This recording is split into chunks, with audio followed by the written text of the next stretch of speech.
നീലിമേ, നീലിമേ.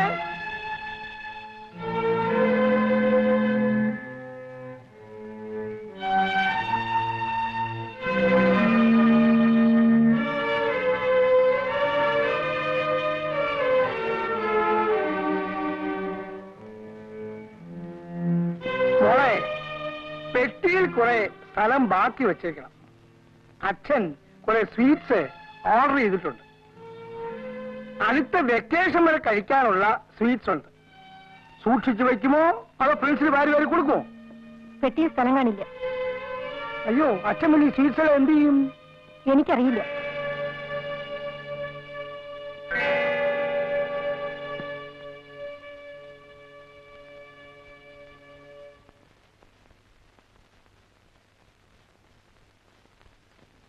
ചേച്ചി, രാവിലെ ഞാൻ പോണു. വീണ്ടും ആ ഹോസ്റ്റലിലേക്ക് കയറി ചെല്ലാൻ നാണം തോന്നുന്നുണ്ടാവും അല്ലേ? ഈ വീട്ടിൽ കഴിയുന്നതിനേക്കാൾ വലിയ നാണക്കേടൊന്നും അല്ലത്. അനിയത്തെ കാണാനാണെന്നും പറഞ്ഞ് ചേട്ടന് വീണ്ടും ഹോസ്റ്റലിൽ വരാമല്ലോ അല്ലേ? ചേച്ചി, ചേട്ടന് പുതിയ ഇരകളെ പിടിച്ചു കൊടുക്കാനുള്ള ഹോസ്റ്റൽ വാസം. മതി, അനാവശ്യം പറയരുത്. നേര് പറയുമ്പോൾ കേട്ടു നിൽക്കാൻ കുശരില്ല അല്ലേ? ശബ്ദിക്കരുത്. പേടിപ്പിക്കണോ? ചേട്ടാ ഒന്ന് പോ ചേട്ടാ. ചേച്ചി, പോ പുറത്ത്. ചേച്ചി, നിന്നോടാണ്.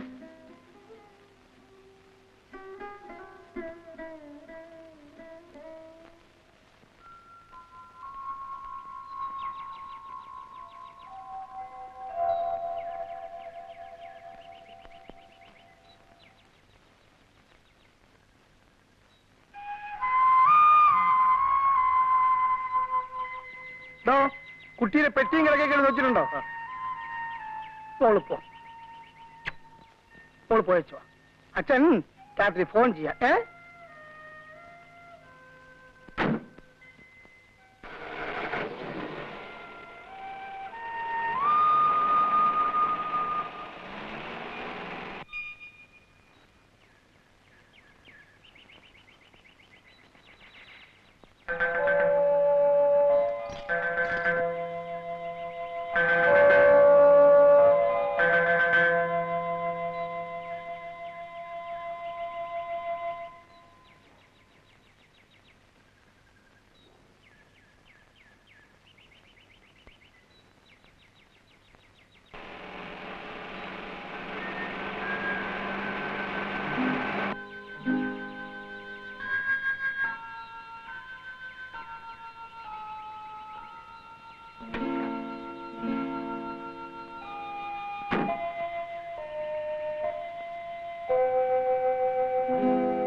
എന്താ കാരണമെന്ന് ചോദിച്ചാൽ എനിക്കറിയാൻ പാടില്ല. ആ മനുഷ്യൻ ഈ വീട്ടിൽ നിന്ന് ആഹാരം കഴിച്ചിട്ട് എത്രയോ കൊല്ലങ്ങളായി. ഏത് ഹോട്ടലിൽ നിന്നാണ് ആഹാരം കൊണ്ടുവരുന്നെന്ന് അദ്ദേഹത്തിന് മാത്രമേ അറിയാവൂ. പിന്നെ ആ ഡ്രൈവർക്ക്. അയാൾക്ക് ഇവിടെ വെക്കുന്ന ചോറിൽ വിശ്വാസമില്ലേ? ഉണ്ടാവില്ല. ആരെങ്കിലും വിഷം കലർത്തുമെന്നാണോ? ആയിരിക്കാം. ആര്? എനിക്കറിയാൻ പാടില്ല. എന്നാൽ എനിക്കറിയാം. അയാൾ ഭയപ്പെടുന്നത് പ്രഭുവിനെയാണ്. നിങ്ങളും. നിങ്ങൾ രണ്ടാളും കൂടി ചേർന്നല്ലേ ആ മനുഷ്യനെ നശിപ്പിച്ചത്? അല്ല, നിങ്ങൾ അതിന് കൂട്ടുനിന്നു. ഇല്ല, ഞാനിതിനെ എതിർത്തിട്ടേ ഉള്ളൂ. പക്ഷേ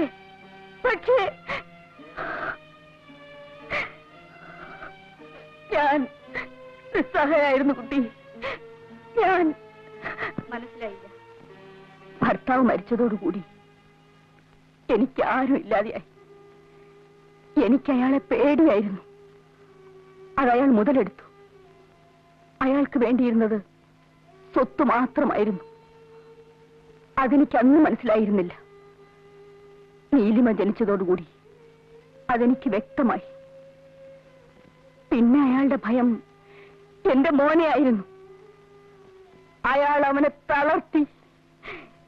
നേരെ നിന്ന് ചോദിക്കാൻ കരുത്തില്ലാത്തവനാക്കി പണം വാരി കോരിക്കൊടുത്ത് അവനെ വഴിതിരിച്ചു വിട്ടു.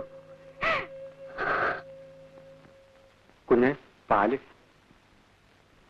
കുഞ്ഞ് നല്ലവണ്ണം പഠിക്കണം കേട്ടോ.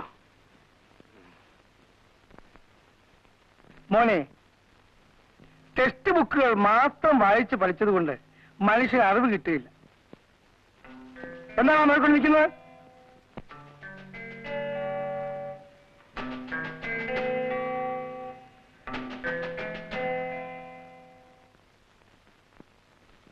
അങ്ങനെ എന്താടാ? ഈ കുഞ്ഞിനെയും നശിപ്പിക്കണം.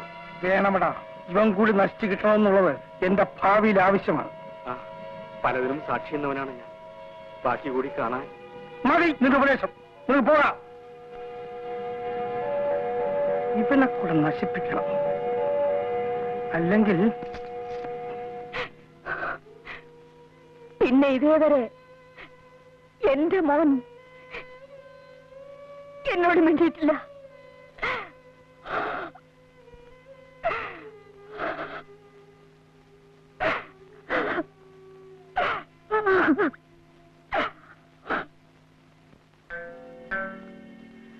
അന്നേ പിന്നെ ഇന്നേ തീയതി വരെ ടാക്സി ഇറക്കിയിട്ടില്ല.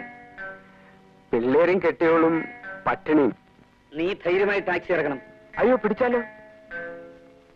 എല്ലാം ഒന്ന് പറഞ്ഞു കൊടുത്തേ കെട്ടണോ?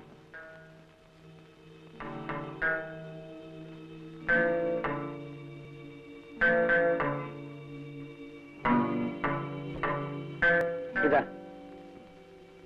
അപ്പോ ഞാനിങ്ങോട്ട്. ആ.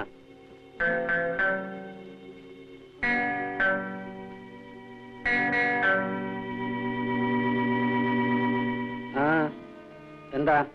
ഒന്നുമില്ല. എവിടെയൊക്കെയുള്ള വേശികള് അബോർഷൻ ചെയ്ത് മരിക്കുന്നു. എവിടെയൊക്കെയുള്ള ടാക്സി ഡ്രൈവർമാര് അതും ഇതും പറഞ്ഞ് ബ്ലാക്ക്മെയിൽ ചെയ്ത് പണം ഉണ്ടാക്കുന്നു. ലോകത്തെ കിടുകിട വിറപ്പിക്കുന്ന എന്റെ ഭർത്താവ് ഒരു ടാക്സിക്കാരന്റെ മുൻപിൽ ആലില് പോലെ നിന്ന് വിറയ്ക്കുന്നു. എനിക്കിതൊക്കെ കാണാൻ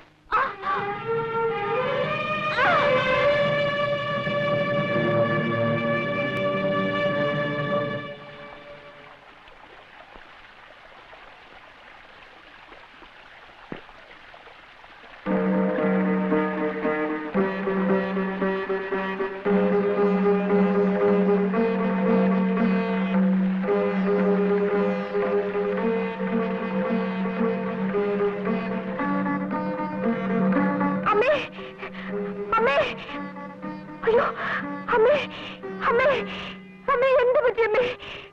അമ്മേ, അയ്യോ, എന്ത് പറ്റി? എന്തോ ഒരു ശബ്ദം കേട്ട് ഞാൻ ഓടി വന്ന് നോക്കുമ്പോ അമ്മ ഈ കിടപ്പ. മിണ്ടാട്ടോ ഇല്ല, അനക്കോ ഇല്ല. അയ്യോ, അമ്മേ, അമ്മേ.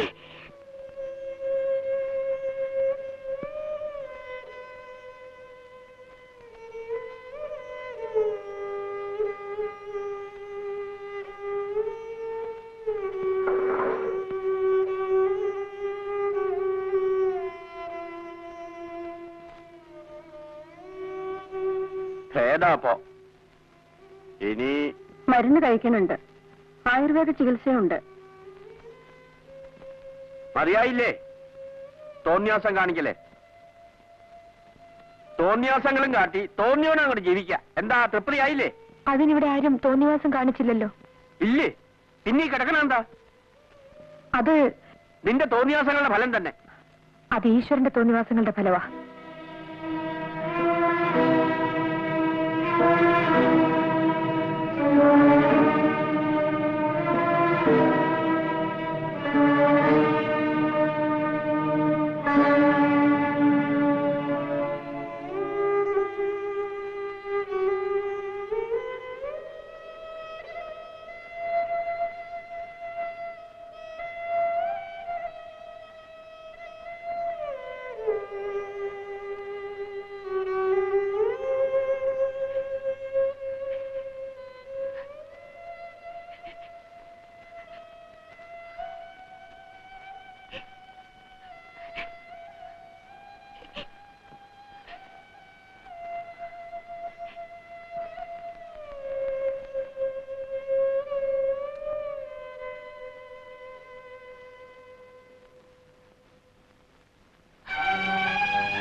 യെസ്.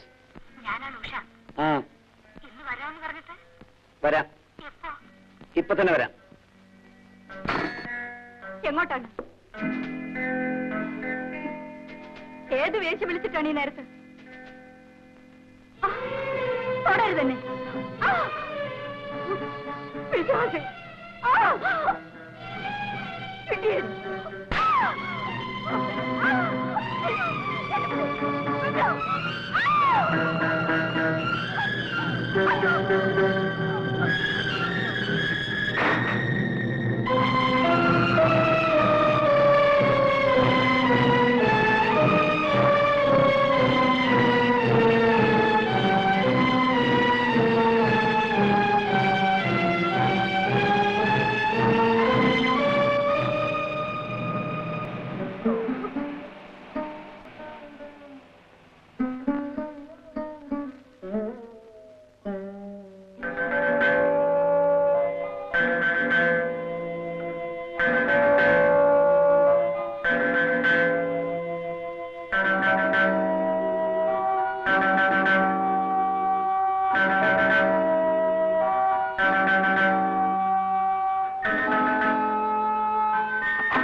കുഞ്ഞു പോവുകയാണോ?